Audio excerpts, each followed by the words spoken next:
Per me è da utilizzare. È stata già una volta fatto con il discorso del Friuli.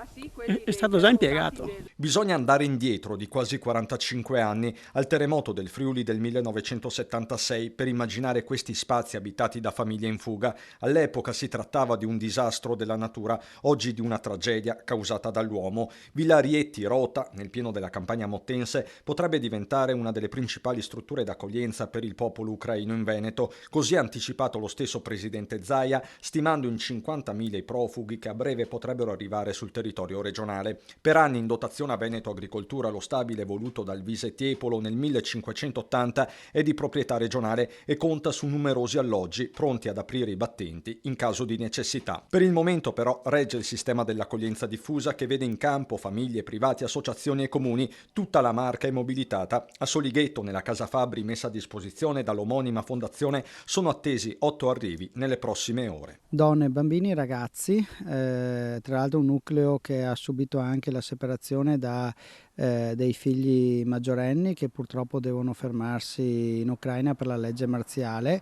e quindi devono combattere e difendere la loro nazione. Da un lato ci sono da organizzare tamponi e procedure di riconoscimento, dall'altro studiare un piano, per quanto temporaneo, di integrazione. E intanto li faremo sentire a casa nel momento in cui avranno adempiuto a questi procedimenti, vedremo anche di immaginare un inserimento nella comunità o comunque di capire anche qual è l'indirizzo che loro immaginano. La comunità solighese, dice il sindaco, è pronta a fare la sua parte. Io ho ricevuto diverse disponibilità sia personalmente ma anche al comune. Ho bambini, nipotini e mi fa tanto male, tanto.